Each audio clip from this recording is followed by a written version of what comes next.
I'm Ylli with the Special Competitive Studies Project. In the latest episode of Memos to the President, I sat down with Dr. JP Allain from Department of Energy. We cover a range of issues related to fusion, the current state of this technology, the competition with China, and everything we need to do to win this competition and stay ahead. I hope you enjoyed the conversation as much as I did. Hi, I'm Ylli from the Special Competitive Studies Project. Welcome back to Memos to the President. It's an honor to welcome a special guest in the podcast today. And with me today is Dr. JP Allain from the Department of Energy, from the Office of Science, and he is the Associate Director for Fusion. Welcome, JP. It's so good to have you on our show. Ylli, it's great to be here. Very excited to be here. I was looking forward to this conversation because there's no one, I think, in our government that has been involved in the fusion like you have been. But before we start with the conversation about fusion and the efforts that you have done with the Department of Energy, I want to talk a little bit about you because the way you come to the government is really sort of like the opposite way. You come from academia and private sector, labs, and then you manage to get to the DOE headquarters. So can you talk a little bit about your background and how you got here? Yeah, absolutely. Yeah, my background, goes all the way back in the early days with just a love for materials engineering. So my background is really focused on materials and nuclear engineering. And when I got introduced to fusion very early on in my career, I was just fired up. I really wanted to see change in the world. And I started my career at Argonne National Lab, spent 4 years there as a staff scientist, and moved on to academia as a professor. And, I moved on from getting tenured at Purdue University and then on to University of Illinois, where I became associate head and then eventually department head of nuclear engineering at Penn State. So, and through that career, I've had stints with Intel Corporation, projects with many folks across many industries and semiconductors, of course, in fusion as well. But also my background also has a lot of intrapreneurial activities. Mm-hmm. So I was a faculty intrapreneurial fellow, which really allowed me to look at engineering from a very different standpoint in terms of the impact that science can have in real life. Right. I was looking at your bio. You have more than 300 papers that you co-authored, more than 10 patents. Can you talk more about this before we jump into like the fusion in DOE? It's all about impact, Ylli, for me. It's really was with my students and just being blessed with a lot of people around me, working on very hard problems, and fusion has a lot of them, and being able to get those solutions out to the real world. And so that's the reason why you see a lot of activity, not just from the scientific activity, but also across translating a lot of those ideas through patents. I have founded 2 startup companies in materials, and not just in fusion, in biomedical research as well, and biomedical areas. So I think to me it was just all about impact, all about seeing change in the world, changing our lives. That's why I'm so excited about fusion energy. When was that moment that you saw fusion is going from a 30-year technology or a promise of a 30-year technology to it's happening now? Great question. I think, the first instance of this was early in my graduate career. I understood, wow, there's a lot of great science being done, but many different, colleagues and scientists around me. But I noticed that there was a lack of this sort of emphasis around technology and engineering. And there was a lot of it that needed to be done, right? Tritium handling materials, blanket technology. And that's where I did a lot of my work in my PhD, and I felt there were more and more, larger number of individuals getting involved mm-hmm. in asking questions around engineering. Mm-hmm. And it was really around, I would say about close to a decade ago, mm-hmm. when some close colleagues of mine and myself were really just talking about much broader questions that were much more focused on the engineering and technology side. That's when I felt, okay, I think we're asking the right questions, now it's a matter of executing. Right. I get this question a lot because fusion like a lot of people, it's still a distant technology, mm-hmm. hard to understand, mm-hmm. how do we get there? Can you explain to somebody that is not involved at all in this world of fusion and emerging tech, What is the fusion technology? Yeah, so one of the biggest challenges for fusion is sustaining that plasma, right? To generate that, eventually that energy that gets put on the grid. And that sustaining of that fusion requires a lot of understanding of it. And what's been incredible in the last 10, 15 years is all of our advances in modeling and predictive modeling and computing have advanced so far that we have a very good sense on how to predict how these fusion plasmas behave. That's the first step. And the second has to do with withstanding all of that power and energy that comes from a fusion reaction that in fact can melt walls, if you will, of the chamber. The materials advances that we've had, and also even just the technologies like high magnetic field magnets that can hold and sustain those plasmas. Those technologies now have been developed to a point where I think we're beginning to see a path to be able to then close those gaps and then eventually get power and energy to the grid. Right. So we're not that far away. Yeah. And why do you think fusion is important? Well, if you look all around, to me, fusion was not just solving an energy problem. For me, it wasn't that. I got fired up about fusion. I'm originally from South America. So when I've seen, the tremendous, gaps between, wealth and poverty, I see that a key element to close that gap is energy. And to me, energy security is really a path towards prosperity. And I find that fusion energy, it's almost a limitless source of energy, right? You have seawater potentially as fuel, very little radioactive waste. It's ultimately the answer for us to be able to have economic prosperity in many parts of the world. Fast forward to 2022, big moment for the fusion world. Finally we see a breakthrough national ignition facility at one of our labs. You are in DOE. How did you feel? Fascinating. Yeah, it was a year before I arrived to DOE, but what's fascinating is just being amongst, colleagues and scientists that have been working on realizing fusion for such a long time, to be able to actually measure and see burning plasmas that were realized. That was a huge moment. Now the big deal, of course, is translating that big moment into energy that you can actually use. That's to me the practical question, and that's what we're working on now. Right. So you joined DOE.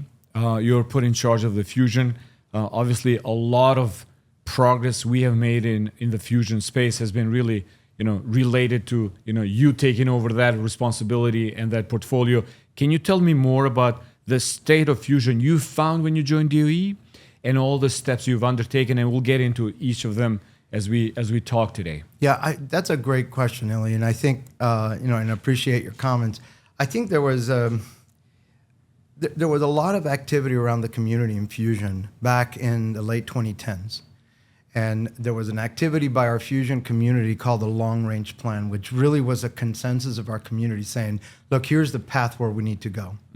But one thing is easier said than done, right? Executing that was really tough because it really requires a lot of change in the way we think about fusion, in the way we do fusion. When I arrived in 2023, I think we were in the midst of having great, let's say, conversations about the paths we should take.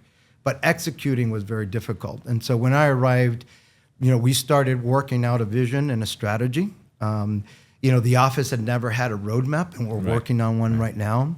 The office had never really had, a strategy behind the how and the when in terms of how you enact these changes within the structure of the program. And, fusion's always been a science endeavor. It's been, in fact, the reason we're here and the reason we have this incredible industry in development right now is because a lot of those investments in the past few decades from this office. But I think the point we're at now is an inflection point, and we're living it. In fact, when I found the office, we were still having some of that mindset on the science, and it wasn't a question of turning our backs to it. In fact, it was the opposite. It was anchoring new questions about translating that understanding to the real world, to applying it to energy. And so that's where we're at right now. And I think, to your point about the inflection point, I couldn't agree with you more, because I think when you look at the government efforts, private sector efforts, and where the science and technology is around fusion, you feel like that is the moment right now. I often compare this moment with AI from like 5-6 years ago, where you always had doubters there that said like, oh, maybe we'll enter another AI winter. despite all this optimism about AI. But look at where we are now. I think fusion has also passed that phase of it's unstoppable. Momentum is building towards fusion.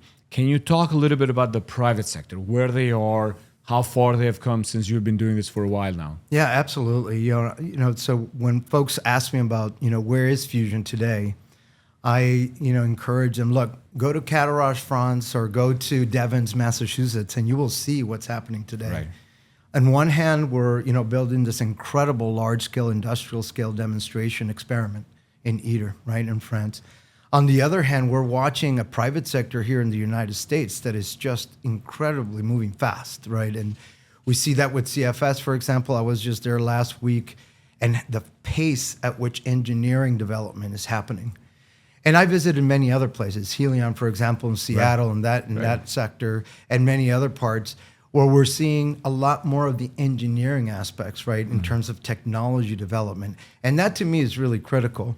But even more important is the ecosystems that are being built, right? So in the private sector, we're seeing, some of our former, performers in science in the program, joining up with folks that are engineers, scientists from completely other fields, other parts of industry, and they're coming up together to try to solve fusion. And that's exciting, because what's happening is that different mindset and perspective is being brought to bear to fusion energy development. And that's really needed for us to see fusion energy realized. Right. And something that I think you did what was really smart and strategic is the Milestone Program. Yeah. Can you talk a little bit about that? How did you model it? Why did you do it that way? Because I think it's unique in a way of bringing public and private partnership towards, what we all want to achieve, which is, scaling of the fusion energy. Yeah, absolutely. There was a lot of work, actually, of many individuals involved in establishing the Milestone, based development program in FES, even prior to me starting. But I think where it culminated under my leadership was the fact that, we have identified that we had to think differently within government, how to enable those agreements between public and private, to enable both the public side to watch our investments, of course, and be mindful of that, but also understand that the private sector, right, in their planning and their strategy, the way they think about technology development, of course, IP protections, and the things that go into development of a technology have to be also protected. And those two interests had to converge. Right. And so we found that there with this program. But that's also opened the door for us to think about other programs, other ways for us to bring and bridge between public and private sector. Our fire collaboratives is one program that's doing that with the labs. The new, what we call Fusion Bridge now, which is a public-private consortium framework.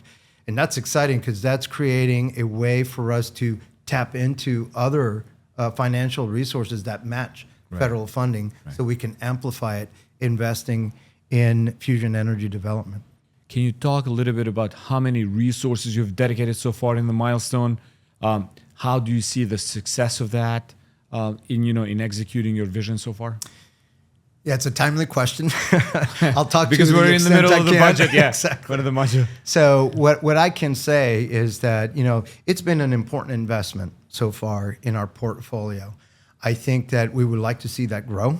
We would like to see the investment. Right now we have... Can you talk about how much money it was? Because I think this is important. How much money we invest in the fusion energy? Yeah, so currently if you combine fiscal years up to fiscal year 24, we're up to about close to a little over 80 million invested, in the Milestone Program. And what I would say is the recent investments that we've made on those 8 fusion technology companies have been incredible in terms of multiplying those dollars, those federal dollars. Yeah. Can you talk a little bit about this too? Because I think the numbers I saw of how much money your funding has catalyzed in private sector is really remarkable. It's a factor. I mean, depends on how you look at the numbers and the movement, but it could be factors for anywhere from 5 to 10 order of magnitude, right? Again, it depends really how you look at this closely. The point is that it definitely is a catalyst for these startup companies. But there's added value too. It's not just about the dollars and the money. It's the value that you ecosystem. get, the ecosystem, the access to our labs, the supply access chain, to the infrastructure, impact on supply chain, but also the value that a DOE stamp brings a startup company that is looking for investors to trust in them. Right. And you have based this model off of NASA's COTS. That's right. Yeah. That's right. The model was based on this idea that, as the startup company meets the milestones, they get paid, right? They get invested. Right. And what's turned out to be internally for our program, it's been also with our program managers a different way of thinking about how we think about programs too. Right. So the changes hasn't been just outwardly, right, in the way that we execute dollars. Right. Inwardly in our office, it also has made us think differently about how we execute programs. For example, these alternative authorities that we have tapped into in DOE have opened up the door on Fusion Bridge for us to think about new opportunities with the private sector. So it's impacting the way we think internally in the program as well. Right. So you talked about the opportunities. You mentioned intellectual property as one of the areas that I think you had to have a deeper conversation with private sector. Any other challenges you have encountered in executing this program?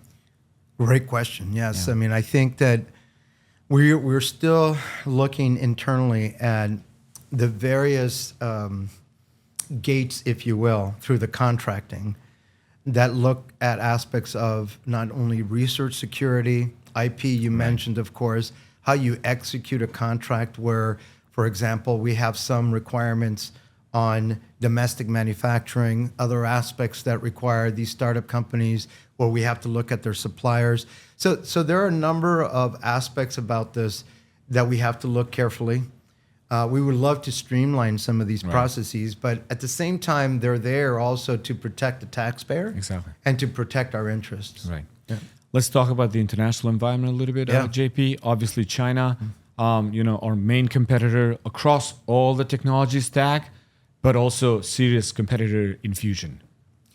My first talk that I gave about a few months coming into this job was my first slide was we're in a race. Mm. We're in a global race, and China is our biggest competitor right now. They are moving. It's not just the investment, but it's the speed and magnitude in which they're doing it that is concerning. And to me, I called out that race because it was important for us to understand and realize that, programmatically we can invest a lot on great ideas, right? But great ideas is only half the story. Right. The other story is how to execute those ideas to translate them eventually, right? So that's where the private sector and the competitiveness comes in. And I think we have all of the tools we need here in this country to make sure that we succeed at this race, all of them.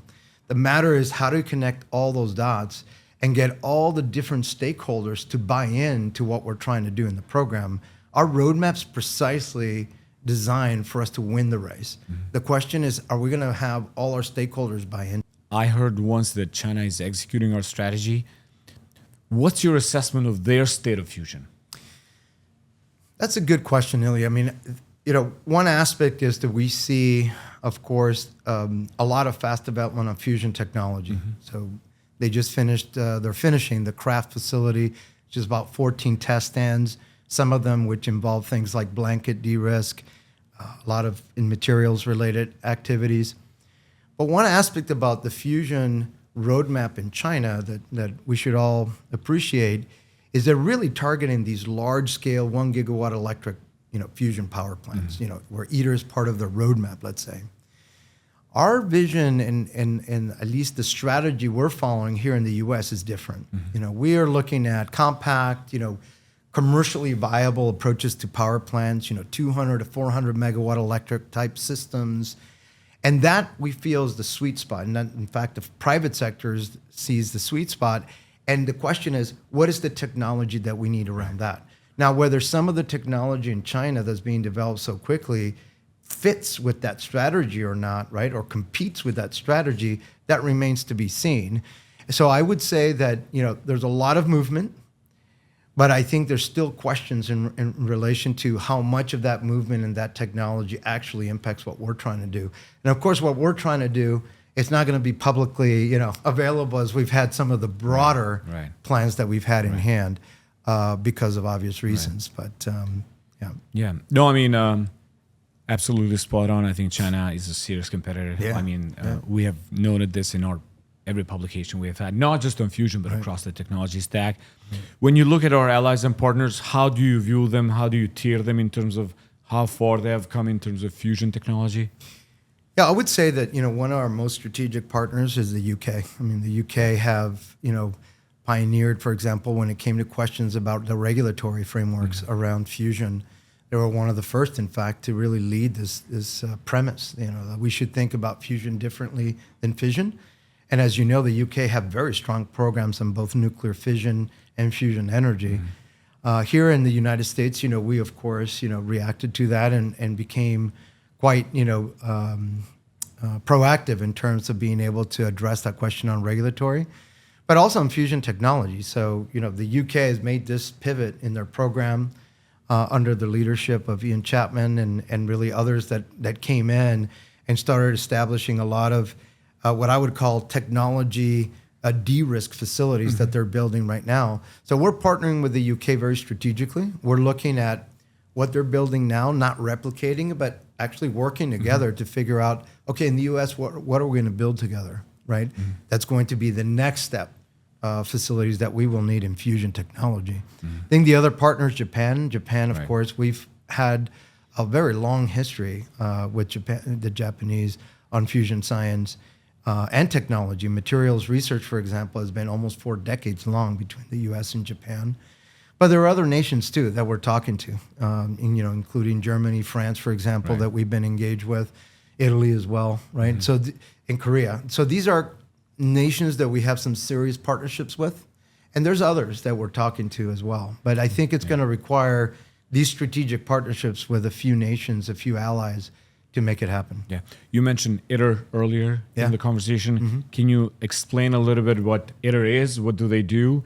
And how much strategic they are, for what we're trying to achieve with the fusion energy? Yeah, absolutely. So Ider is industrial scale experimental de-risk platform. Okay, eventually it's going to be a 500 megawatt thermal platform that will be a reliable burning plasma experiment for us to again be able to continue a lot of that development understanding of the plasma physics that goes into burning plasmas. Okay, it'll be slated to be on somewhere in the mid 2030s. Now, what's important with Ider is for folks to understand is that all the technology and the engineering around building that facility is already making impact on supply chain. For example, a lot of suppliers, vendors that work towards technology for Ider are impacting ecosystems, including the U.S. today. So that facility, even though it's a scientific experimental platform, it's already making impact on fusion technology today. We have the new Secretary of Energy. Yep. You saw my conversation with him at the expo. I think he has infused a new energy, no pun intended here, into how America energy dominance should look like. He mentioned fusion. I mean, even a couple of days ago, fusion was one of the 3 technologies that he mentioned in one of the online posts. How do you see now DOE being positioned for this future? Look, I think that right now we have all of the elements for us to win this race, as I mentioned earlier. We have a terrific secretary who has just a bold vision, very pragmatic about what energy is and means to the world. I think this is a terrific timing for fusion because we also have to have this sort of pragmatism with how we develop fusion. We're making this pivot from science. We're not turning our back to science. We're really anchoring to it. But at the same time, it does require specific investments on fusion technology that we haven't had in the past. Right. So specialized facilities, integration facilities and materials and blanket and tritium, handling, for example, and bringing close allies and partners to be able to build that infrastructure here in the United States. We are poised to be able to establish with fusion an ecosystem here in the U.S. that will have impact on many aspects, not just energy, by the way. I see fusion almost as a platform technology where you have fusion energy as one aspect, but because it's such a broad technology, it has impacts in many other industries. That's what I'm excited about. For example, the impact advanced manufacturing and digital engineering will have not just with fusion, but imagine all the components that we can develop and manufacture here in the United States that supports all of these power plants. So I think we're poised to be able to lead, and I think the secretary really has the approach and the framework for us to be able to get there. Right. Obviously, energy gets a lot of momentum and press because of the demand the AI now is placing on energy. I asked the secretary this question as well, is, how do you view AI and energy in this era? So that's number one. Number two is you see a lot of partnerships being created between, fusion companies with tech companies. Yesterday, Google and CFS announced their partnership. I think years ago, Helium and Microsoft announced their partnership. So how do you now, in your portfolio, view AI and fusion? Because I think now they go hand in hand as we look into how can AI help fusion first, but also how can fusion then enable, bigger and better models as an energy provider to these models? I think this is one of the most exciting areas right now in fusion energy development and research, is the convergence of AI and fusion. And it's two sides of the coin. So on one side of the coin right now for fusion energy development is all the technology stuff, like materials development, blanket, tritium, all of that. On the other side of the coin is sustaining the plasma. And AI is a key technology for that, right? It's the advanced algorithms that we're using in these models to predict how you design these power plants that AI is enabling. And so that convergence of AI and fusion is really exciting. But I would say also combining AI with advanced manufacturing and digital engineering. So we're not just partnering, for example, with NVIDIA and those type of companies, but ANSYS and Google and Microsoft all are coming to the table with fusion and our experts here in the country, because they're seeing a convergence of all these technologies together to, again, help fusion energy development, both to sustain the plasma, but also in the technology development side. So it's an exciting time for the convergence of the two, no question. Yeah. Right. We wrote a report as part of the commission on the scaling of fusion energy, and we set a standard or a moonshot where we should be as a country by the end of this decade. What should be our country's moonshot, according to you, when it comes to fusion?